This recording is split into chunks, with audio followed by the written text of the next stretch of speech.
ومن يضلله فلا هادي له ونشهد أن لا إله إلا الله وحده لا شريك له ونشهد أن سيدنا ومولانا محمدا عبده ورسوله أما بعد فأعوذ بالله من الشيطان الرجيم بسم الله الرحمن الرحيم قد جاءكم من الله نور وكتاب مبين آمنت بالله صدق الله مولانا العظيم وبلغنا رسوله النبي الأمين المكين الكريم ونحن على ذلك لمن الشاهدين والشاكرين والحمد لله رب العالمين۔ آئیے سب سے پہلے ہم اور آپ آقا انعامدار مدینے کے تاجدار دونوں عالم کے مالک و مختار نائب پروردگار گلشن ہستی کی اولی فصل بہار کے دربار گوہر بار میں درود پاک کا قیمتی ہار پیش کریں۔ اللہم صلی علی سیدنا شفیعنا نبینا و مولانا محمد معدن الجود والکرم وآلہ وبارک وسلم۔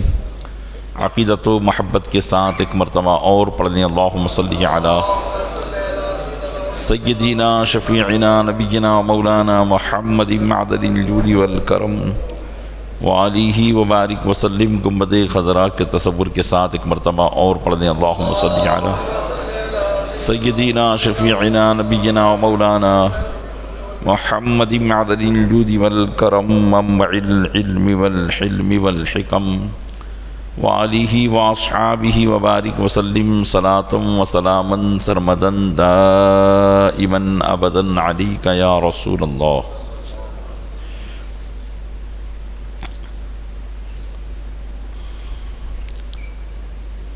وہ دانائے سبل ختم رسل مولائے کل جس نے،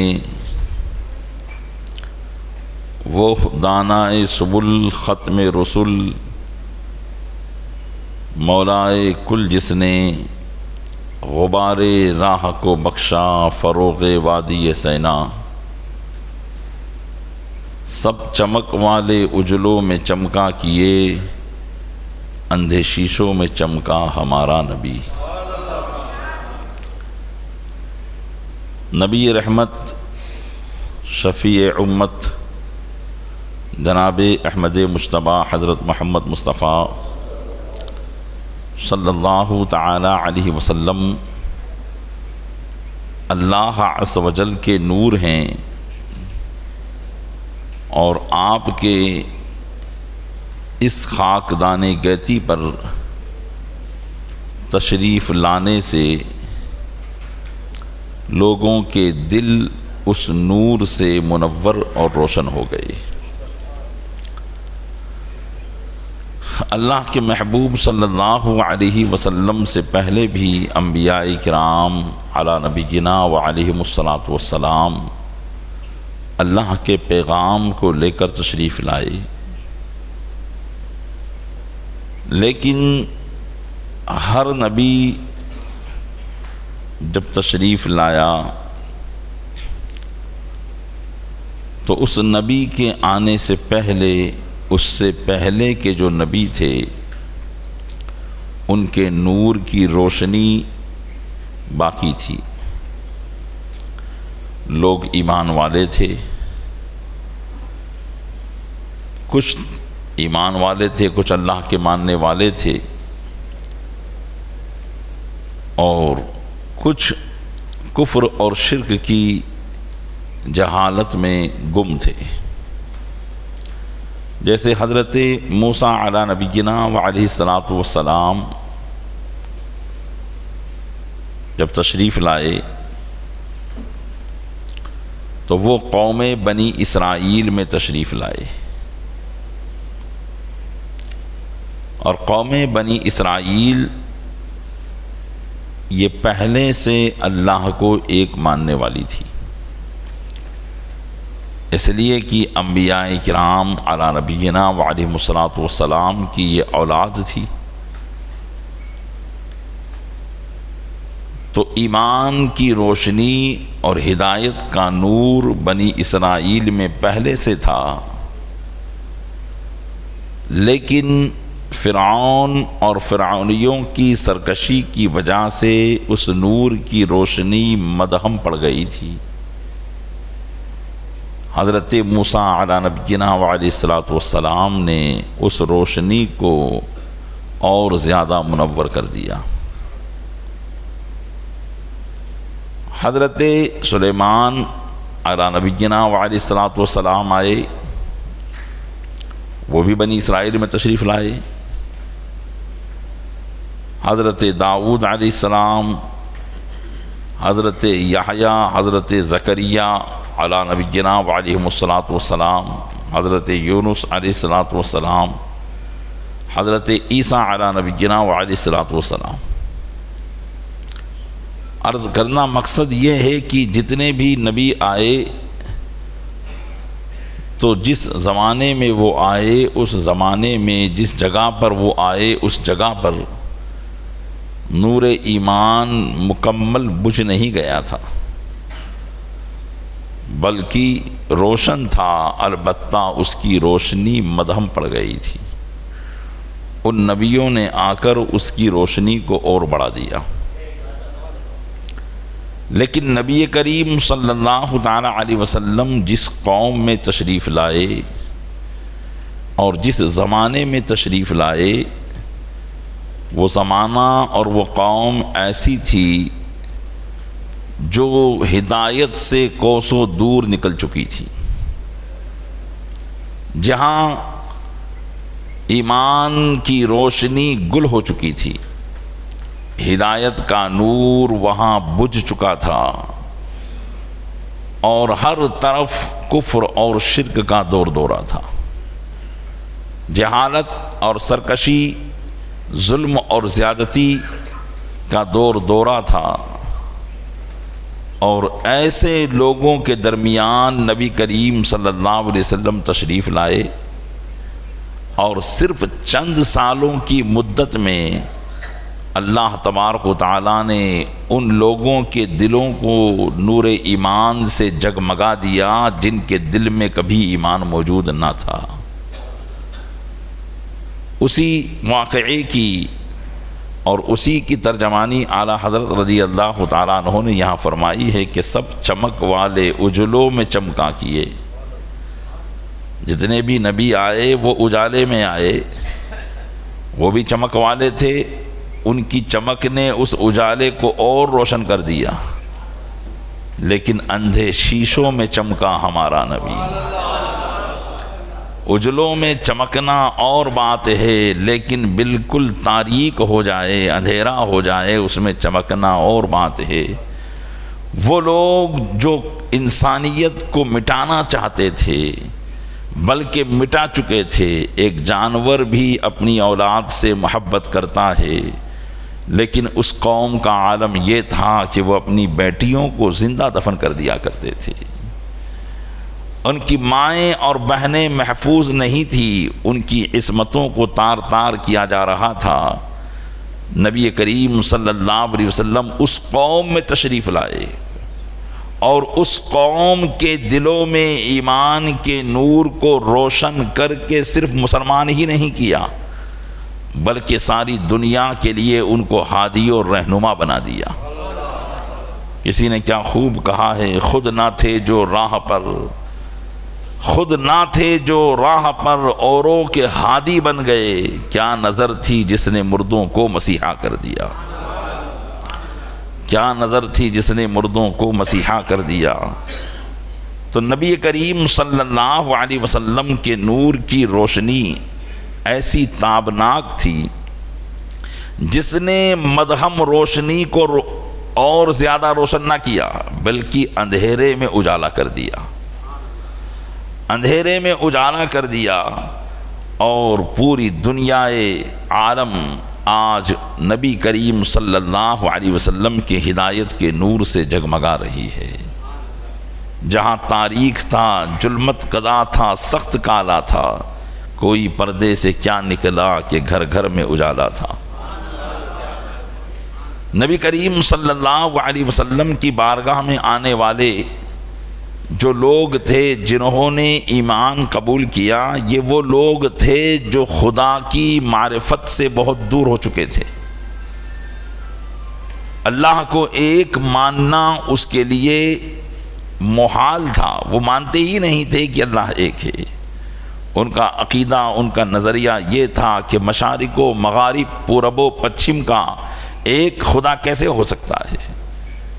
ان کے ذہن و فکر میں یہ بات بیٹھ چکی تھی کہ اتنا بڑا نظام کائنات کا کوئی ایک ذات نہیں چلا سکتی ہے، اس لیے اس کائنات کے نظام کو چلانے کے لیے اس نے کئی معبودوں کو پیدا کیا ہے، اور وہ سارے معبود اس کی ہیلپ کرتے ہیں، مدد کرتے ہیں۔ اس وجہ سے وہ 360 بتوں کو پوجا کرتے تھے اور کہا کرتے تھے کہ یہ تمام معبودان باطلہ جو ہے یہ اس رب حقیقی کی مدد کرتے ہیں، اس کے معاون اور مددگار ہیں۔ وہ ان کو الوہیت میں اللہ کا شریک ٹھہراتے تھے، اس وجہ سے وہ عبادت بھی ان کی کیا کرتے تھے۔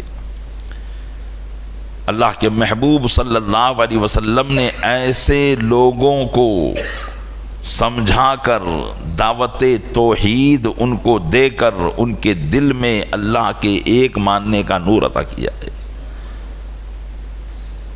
پہلے سے جو خدا کو ایک مانتا ہو لیکن کسی گمراہیت میں پھنس گیا ہو، اس کو منوانا آسان ہے، لیکن جو خدا کو مانتا ہی نہیں ہے یا مانتا تو ہے لیکن چند معبودوں کے ساتھ مانتا ہے، اس کو سمجھانا بہت مشکل ہے۔ اللہ کے محبوب صلی اللہ علیہ وسلم نے ایسے لوگوں کو دعوت ایمان پیش کی ہے۔ اور دعوت ایمان پیش کرنے کا طریقہ کیا تھا؟ یہاں کوئی تلوار نہیں تھی کہ جس کے زور پر ڈرا دھمکا کر ان کو ایمان کی طرف بلایا جائے۔ کوئی طاقت و سطوت اور دبدبا نہیں تھا ظاہری طور پر جس کی وجہ سے ان کو اسلام کے قریب لایا جائے، بلکہ صرف اور صرف اخلاق محمدی صلی اللہ علیہ وسلم کی وہ تلوار تھی کہ جن اخلاق کو دیکھ کر عرب کے مردہ دل زندہ دل ہو گئے اور مسلمان ہو گئے۔ اس ضمن میں تاریخ کے چند واقعات آپ کی خدمت کے پیش نظر کرتا ہوں۔ یمامہ کی سرزمین جسے ہم آج ریاض کہتے ہیں، اس کا پرانا نام یمامہ اور نجد ہے۔ اس علاقے میں نبی کریم صلی اللہ علیہ وسلم کے زمانے ہی میں ایک نبوت کا دعوے دار پیدا ہو گیا تھا۔ سب سے پہلا نبوت کا دعوے دار جس کا نام تھا مسیلمہ کذاب، اور وہ یہ کہتا تھا کہ اے محمد صلی اللہ علیہ وسلم، اللہ نے تم کو حجاز کا نبی بنایا ہے اور مجھ کو یمامہ کا نبی بنایا ہے۔ یہ علاقے تھے الگ الگ، جیسے ہمارے یہاں پر بھی علاقے ہوتے ہیں، پھر اسٹیٹ کے نام الگ ہوتے ہیں لیکن علاقے الگ ہوتے ہیں۔ ایسے ہی تہامان حجاز کے علاقے کو کہتے تھے، یعنی مکہ مکرمہ اور مدینہ منورہ کے علاقے کو حجاز کہتے تھے، تہامہ کہتے تھے، اور نجد کے علاقے کو یمامہ کہتے تھے۔ وہیں پر مسیلمہ کذاب پیدا ہوا، اور جس نے حضور اکرم صلی اللہ علیہ وسلم کے زمانے ہی میں نبوت کا دعویٰ کیا۔ حضرت صدیق اکبر رضی اللہ تعالیٰ عنہ کے زمانے میں خاتمہ اس کا ہوا اور اسے قتل کر دیا گیا۔ تو یمامہ کے رہنے والے حضرت ثمامہ بن اساد رضی اللہ تعالیٰ عنہ ایک جنگ میں گرفتار کر کے نبی کریم صلی اللہ علیہ وسلم کی بارگاہ میں ان کو لایا گیا۔ ثمامہ اپنے علاقے یمامہ کے بڑے مالدار شخص تھے اور بہت بڑے تاجر تھے، اور مسیلمہ کذاب کے مذہب باطل کے مبلغ تھے۔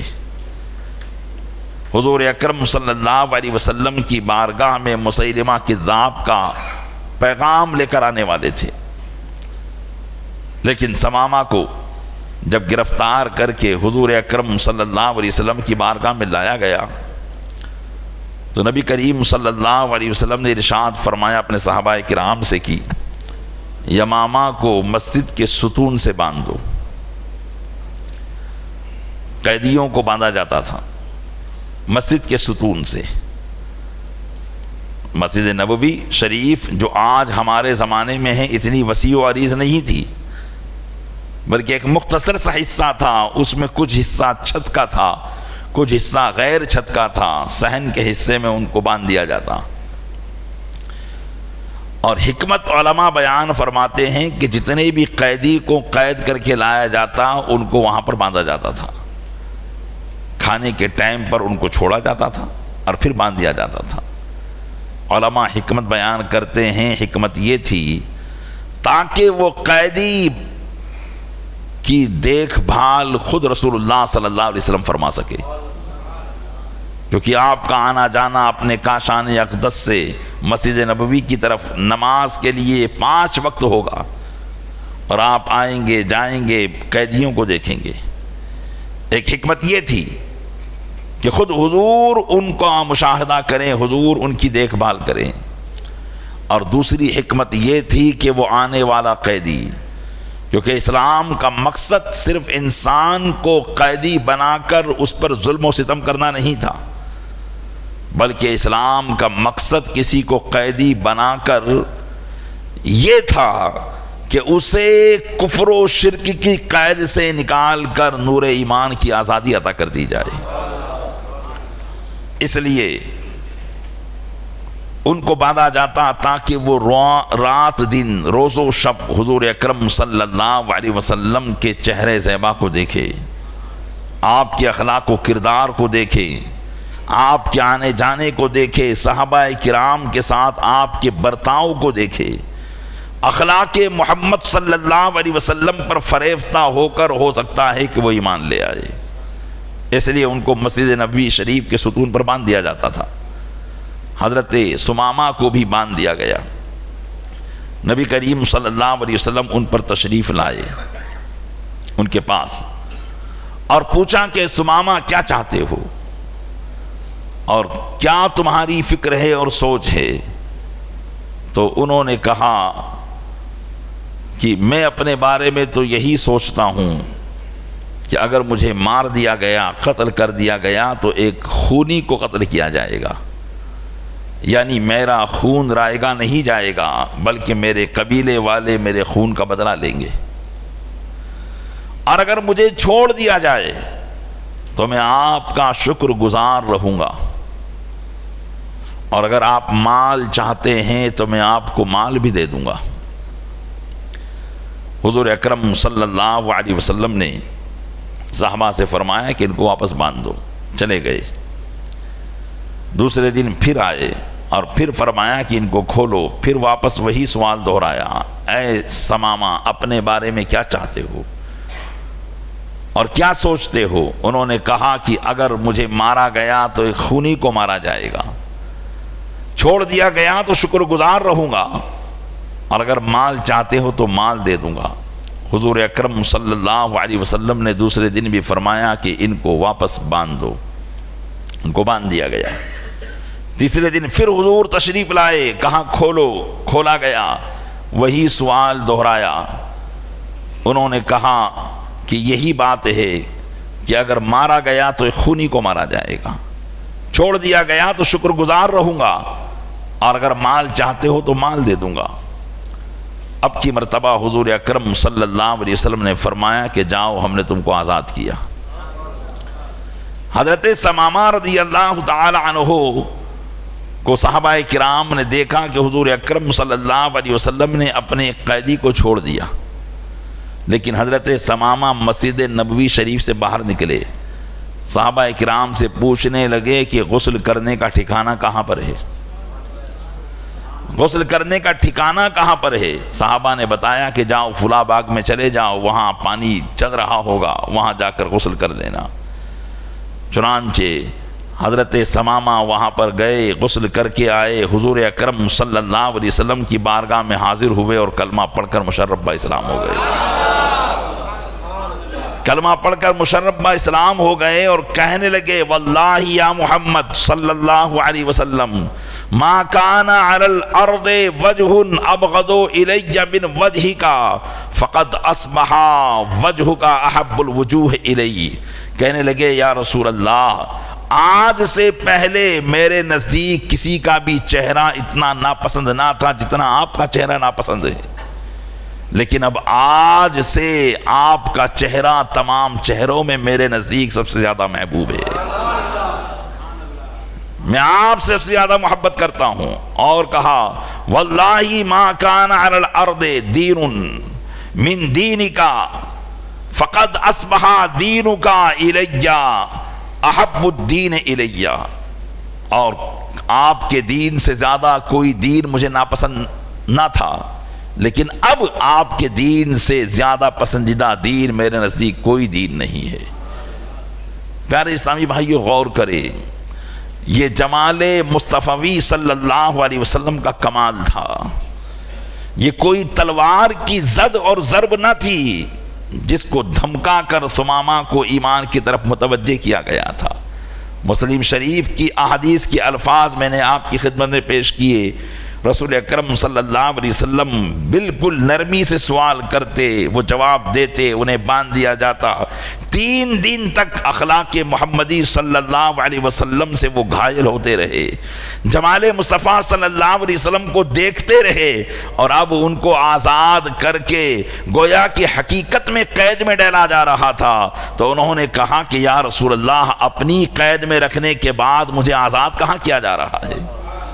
حضور اکرم صلی اللہ علیہ وسلم نے ان کو پھر اپنے پاس رکھا. تو یہ کیا تھا؟ یہ وہ لوگ جو ایمان سے پہلے حضور کی نفرت اپنے دل میں رکھتے تھے. لیکن اب کیا معاملہ ہوا؟ اب معاملہ یہ ہوا کہ دل کفر و شرک سے پاک ہو چکا تھا.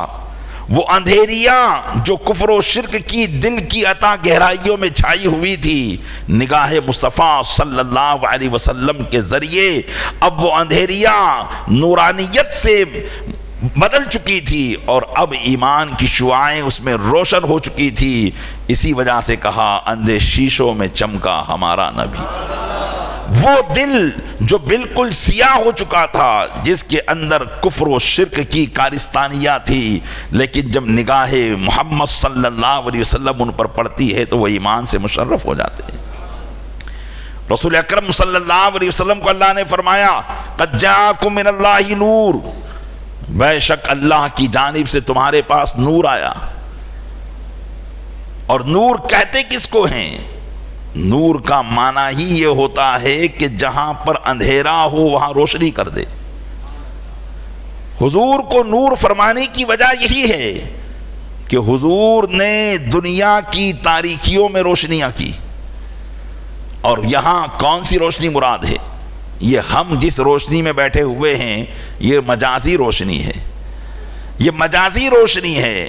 حقیقی روشنی یہ ہے کہ انسان صحیح معنوں میں ہدایت کی راہ پر آ جائے. تو وہ اندھیرے مجازی اندھیرے میں بھی ہوگا تب بھی وہ روشنی میں ہوگا.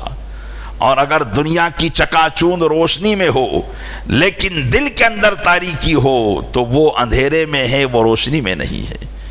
اور اللہ کے محبوب صلی اللہ علیہ وسلم نے اللہ کے بندوں کو وہ نور اور وہ روشنی عطا فرمائی ہے. آئیے اسی ضمن میں ایک اور واقعہ سماعت کیجیے. حضرت طفیل بن عمرو دوسی رضی اللہ تعالیٰ عنہ عرب کے قادر الکلام شاعر اور بہت عقل مند آدمی تھے، بڑے عقل مند آدمی. پیارے اسلامی بھائیوں، یقیناً ہم اور آپ دنیا کے اندر ہوشیار اس کو سمجھتے ہیں جو دنیاوی معاملات میں بڑا ہوشیار ہو، دنیاوی معاملات میں بڑا عقل مند ہو. حالانکہ عقل مندی یہ نہیں ہے، اس لیے کہ عقل مندی اسی کا نام ہوتا تو بڑے بڑے فلسفی، بڑے بڑے سائنسداں اتنی عقل رکھنے کے باوجود بھی نور ایمان سے غافل نہ رہتے.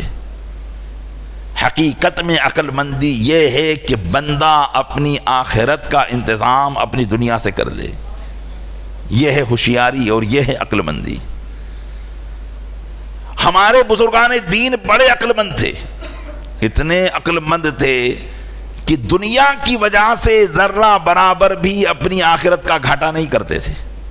اس کو کہتے ہیں عقل مندی. امام اعظم رضی اللہ تعالیٰ عنہ سے کسی نے کہا کہ امام اعظم ابو حنیفہ وہ فلاں فلاں لوگ آپ کی برائی کرتے ہیں. امام اعظم رضی اللہ تعالیٰ عنہ ان کو دعائیں دینے لگے. تو کہا کہ وہ آپ کی برائی کرتے ہیں. تو کہا اسی لیے تو دعا دے رہا ہوں کہ وہ جتنی برائی کریں گے ان کی نیکیاں میرے نامہ اعمال میں درج کی جائے گی، میری برائیاں ان کے نامہ اعمال میں درج کی جائے گی. یہ ہے عقل مندی، آخرت کا فائدہ. ورنہ یہ سن کر کہ میری برائی کرتے ہیں میں بھی ان کی برائی شروع کر دوں، یہ بے وقوفی ہے کہ اس نے تو اپنی آخرت کا گھاٹا اور خسارہ کر ہی لیا، اب میں بھی اپنی آخرت کا گھاٹا کرنے لگ جاؤں. یہ نہیں. عقل مندی کیا ہے وہ یہاں دیکھیں. حضرت طفیل بن عمرو دوسی رحمۃ اللہ تعالی رضی اللہ تعالی عنہ کیسے عقل مند. دنیاوی معاملات میں ان کا نام مشہور تھا. اپنے قبیلے دوس کے سردار تھے. مکہ مکرمہ میں حاضر ہوئے تو جب حضور اکرم صلی اللہ علیہ وسلم نے اپنی دعوت نبوت کا پیغام عام کیا تھا، آپ سنتے رہتے ہیں کہ جیسے ہی حضور اکرم صلی اللہ علیہ وسلم نے توحید کا اعلان کیا تھا، اپنے بھی دشمن ہو چکے تھے. وہ لوگ جو صادق و امین کہتے تھے وہ دشمن ہو چکے تھے، اور کوئی آپ کو پاگل کہتا تھا، کوئی مجنون کہتا تھا، کوئی دیوانہ کہتا تھا، جس کی زبان پر جو آتا وہ کہتا تھا. اچھا وہ کہتے تو تھے لیکن مانتے نہیں تھے. وہ اپنی زبان سے کہتے تھے لیکن مانتے نہیں تھے کہ یہ دیوانے ہیں. اس لیے اہل مکہ نے ایک مہم چلا رکھی تھی، ایک سلسلہ انہوں نے جاری رکھا تھا، کیونکہ وہ خود تو حضور کے برکات کو دیکھتے تھے، حضور کے معجزات کو دیکھتے تھے، لیکن اپنے دل کو یہ کہہ کے منوا لیتے تھے کہ یہ جادو ہے، یہ کاہن ہیں، کہانت کر رہے ہیں، ان کی بات میں جادو ہے، ان کی زبان میں جادو ہے، اس لیے ہم ان کی بات نہیں مانیں گے. وہ دل کو اس طرح منوا لیتے تھے اور یہی کوشش کرتے تھے کہ باہر سے کوئی بھی آنے والا ہو اس کو بھی اس بات پر مجبور کر دے کہ وہ بھی ان کی بات مان لے. اس لیے کہ مکہ مکرمہ میں بہت دھیرے دھیرے ایمان پھیل رہا تھا اور باہر کے آنے والے لوگ فوراً متاثر ہو جاتے تھے. تو اس لیے جب بھی کوئی قبیلے کا بڑا سردار یا کسی علاقے کا بڑا آدمی مکہ مکرمہ میں آتا تو اہل مکہ پہلے سے اس کے پاس پہنچ جاتے اور حضور کے بارے میں کہنے لگتے کہ دیکھو ان کو دیکھنا بھی مت، ان کی بات سننا تو دور کی بات ہے، ان کو دیکھنا بھی مت. کیونکہ ان کو معلوم تھا کہ اگر ایک بار بھی ملاقات انہوں نے کر لی تو یہ محمد صلی اللہ علیہ وسلم کی نگاہ سے بچ نہیں پائیں گے. تو اس لیے وہ کہتے تھے کہ بات سننا تو دور کی بات ہے، ان کو دیکھنا بھی مت. تو جب حضرت طفیل بن عمرو دوسی رضی اللہ تعالیٰ عنہ مکہ مکرمہ میں آئے، اہل مکہ کا وفد ان کے پاس پہنچ گیا اور کہنے لگا کہ اے طفیل تم بڑے سیدھے سادے آدمی ہو، اپنے قبیلے کے سردار ہو، اور ہمارے ذات کے اندر ہماری برادری میں ایک ایسا شخص پیدا ہو گیا ہے جو ہمارے تمام خداؤں کو برا بھلا کہتا ہے اور ایک خدا کی عبادت کی دعوت دیتا ہے. تو ظاہر سی بات ہے کہ جو بھی شخص اس طرح کی بات سنے گا جو کبھی کسی نے کی نہ ہو تو دل میں شوق تو پیدا ہوگا نا کہ بھئی اس سے ملاقات کر کے دیکھے. تو یہ پہلے سے کہتے ہیں کہ ملاقات مت کرنا، اس کی بات میں اثر ہے، جادو ہے. اس لیے اگر اس کی آواز بھی تمہارے کان میں آ گئی تو تم اپنے دین کو چھوڑ دو گے، اپنے قبیلے والوں سے دشمنی کر دو گے. تو حضرت طفیل بن عمرو دوسی رضی اللہ تعالیٰ عنہ کہتے ہیں کہ میں نے اس خوف سے کہ کہیں حضور کی باتیں میرے دل میں اثر نہ کر جائے، میں نے اپنے کانوں کے اندر روئی ڈال لی.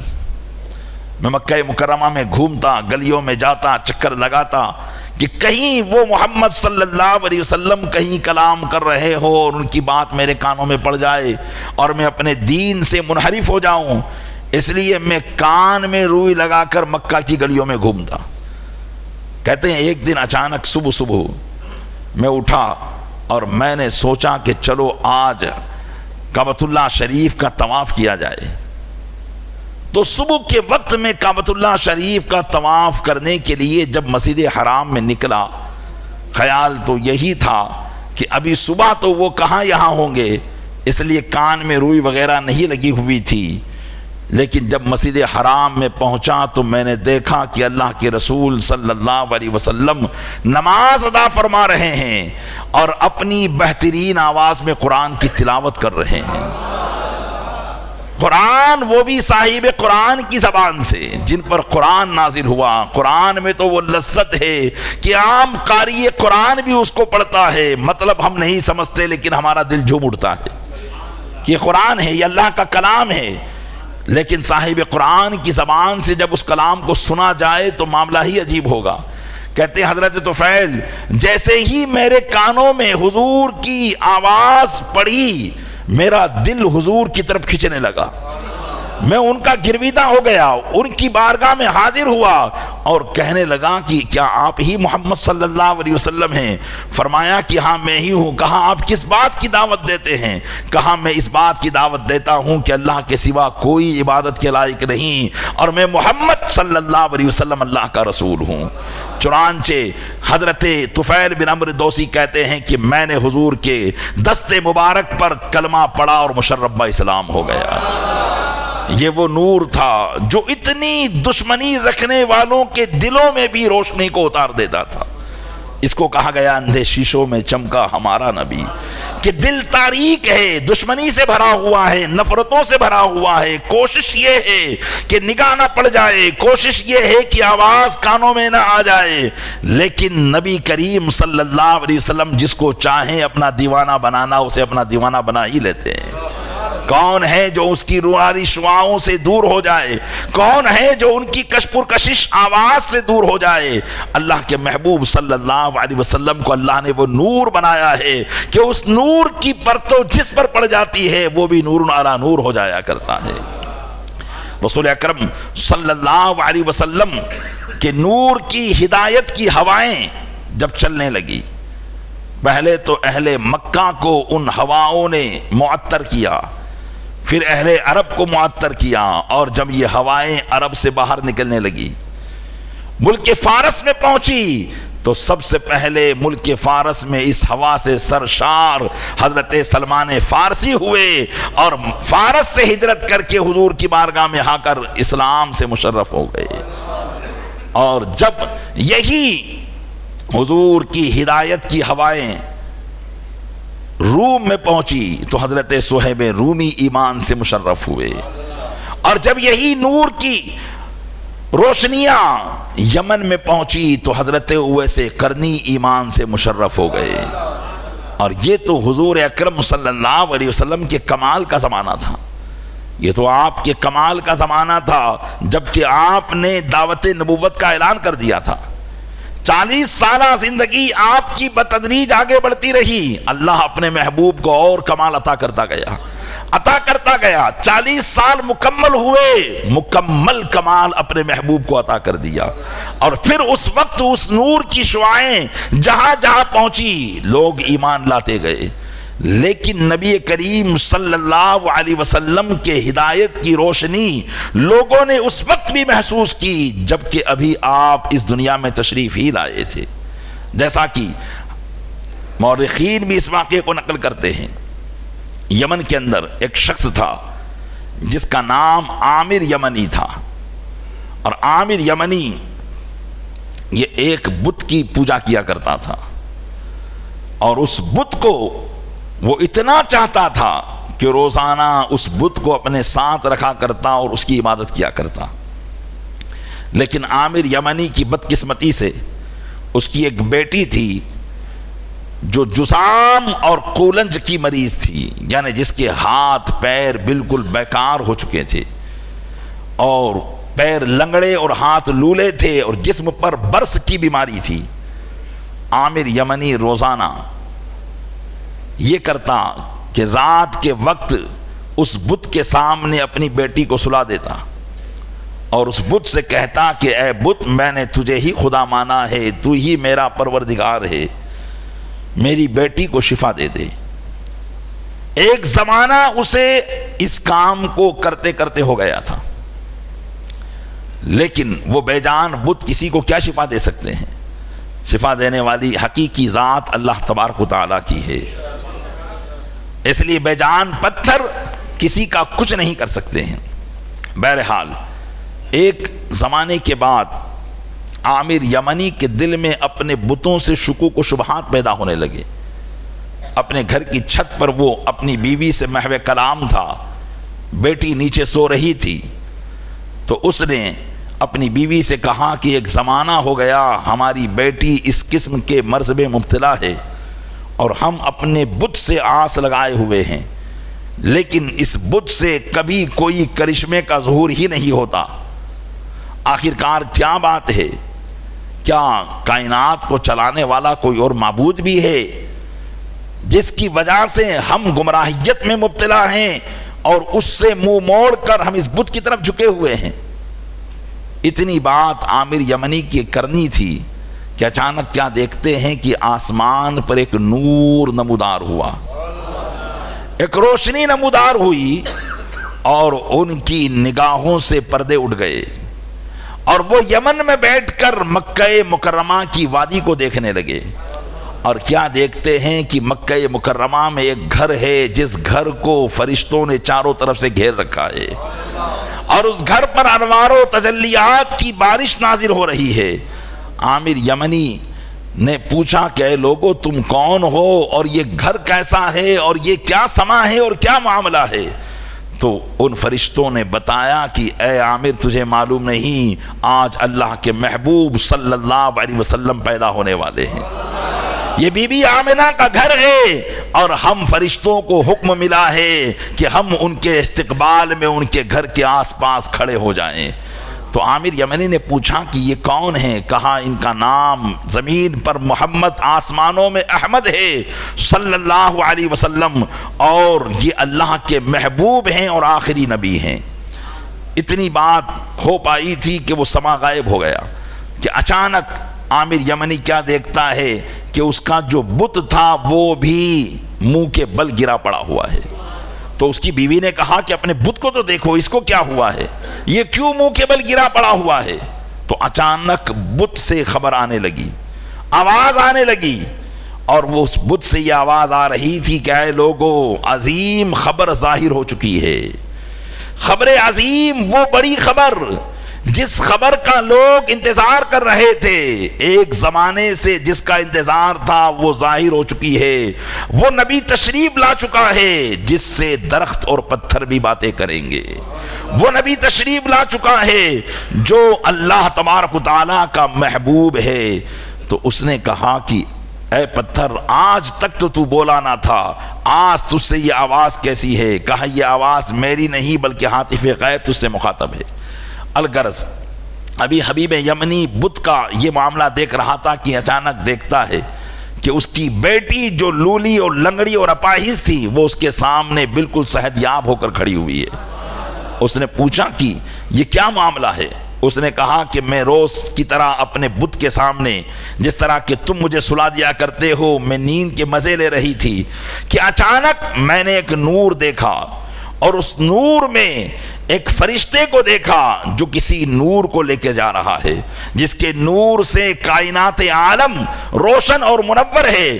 میں نے پوچھا کہ یہ نور کس کا ہے اور تم کون ہو؟ تو اس نے بتایا کہ میں ایک فرشتہ ہوں اور یہ نور اللہ کے محبوب صلی اللہ علیہ وسلم کا ہے، اور اللہ تبارک و تعالیٰ نے اس نور کو عالم کی سیر کرانے کی ذمہ داری سے مجھے مشرف فرمایا ہے۔ چنانچہ اس نے کہا کہ تم اتنے عظیم نور کو لے کر جا رہے ہو اور میری پریشانی کو نہیں دیکھتے، میں کس پریشانی میں مبتلا ہوں؟ تو اس فرشتے نے کہا کہ اللہ کے محبوب کے وسیلے سے دعا کرو، اللہ ضرور تمہاری جو ہے پریشانیوں کو دور فرمائے گا۔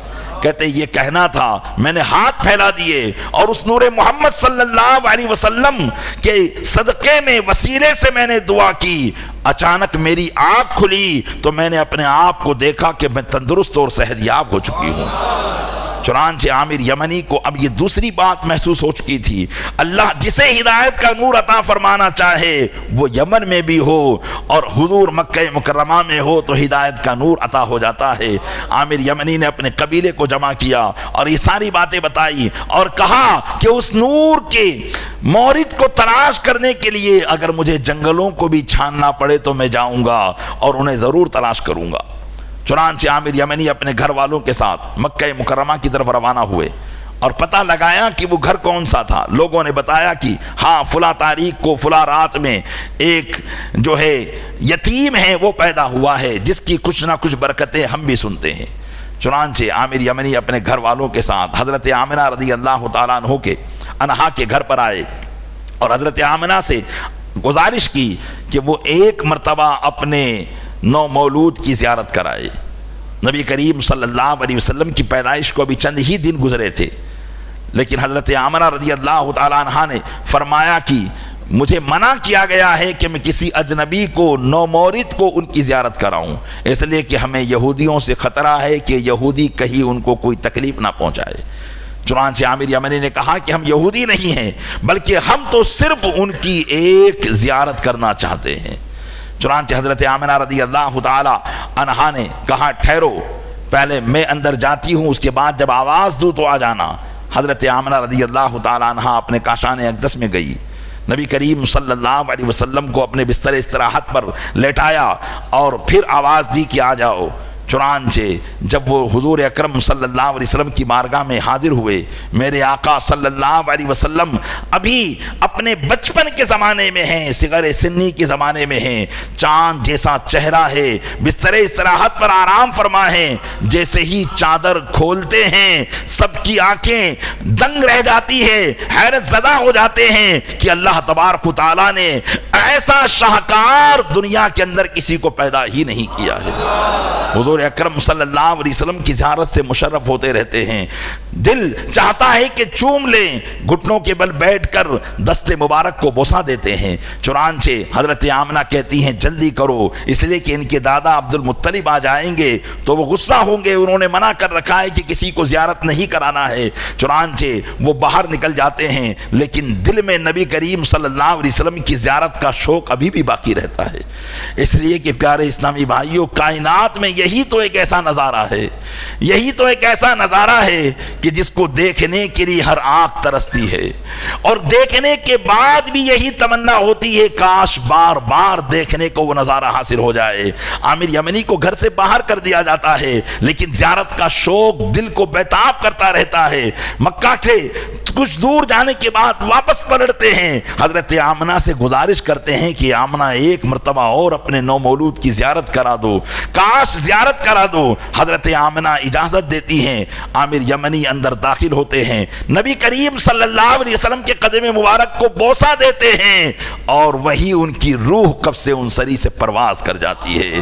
یہ نبی صلی اللہ علیہ وسلم کے پہلے عاشق جنہوں نے زیارت روئے زیبا پر اپنی جان کو قربان کر دیا اور نبی کریم صلی اللہ علیہ وسلم کے صدقے میں ایمان کی دولت سے، نبوت کے اعلان سے پہلے ایمان سے مشرف ہو کر جنت نشی ہو گئے۔ یہ عامر یمنی، آپ غور کریں پیارے اسلامی بھائیوں، رب نے جو فرمایا قد جاءکم من اللہ نور، تمہارے پاس اللہ کی جانب سے نور آیا، یقیناً یہ وہ نور کی روشنی اور ہدایت کی روشنی تھی کہ جس نے بھی اس نور کو ہدایت کی نظر سے دیکھا، اللہ تبارک و تعالیٰ نے اس کے دل کو جگمگا دیا ہے۔ پیارے اسلامی بھائیوں، نبی کریم صلی اللہ علیہ وسلم کا نور ہونا یہ کوئی ڈھکی چکی بات نہیں ہے۔ لوگ اس کو بلا وجہ شک و شبہات میں ڈال کر حضور کی محبت سے دور کرنے کی کوشش کرتے ہیں۔ اس لیے ربیع النور کا مہینہ جب بھی آتا ہے، عاشقان رسول صلی اللہ علیہ وسلم کے دلوں کے اندر ایک آگ لگتی ہے اور حضور کا عشق ستانے لگتا ہے، زبانوں پر حضور کے ترانے جاری ہو جاتے ہیں اور درود و سلام کے نغمے تمام امت محمد صلی اللہ علیہ وسلم گنگنانے لگتی ہیں۔ پیارے اسلامی بھائیو، یقیناً وہ لمحہ قریب سے قریب تر آ رہا ہے، وہ رات قریب سے قریب تر آ رہی ہے جبکہ اللہ کی سب سے بڑی نعمت اس دنیا میں تشریف لائی۔ اللہ تعالیٰ نے ہم گناہگاروں کو وہ نعمت عطا فرمائی، اس لیے اس رات کا جتنا اہتمام کرنا چاہیں کر لیں، اللہ کی بارگاہ سے جتنا مانگنا چاہیں مانگ لیں، لیکن یاد رکھیں شریعت مطہرہ کی پابندی کے ساتھ۔ جلوس میلاد بھی ہو ہمارا تو شریعت مطہرہ کی پابندی کے ساتھ۔ آج 1500 سالہ جشن میلاد منایا جائے گا اور جشن میلاد اس سال 1500 سالہ ہوگا۔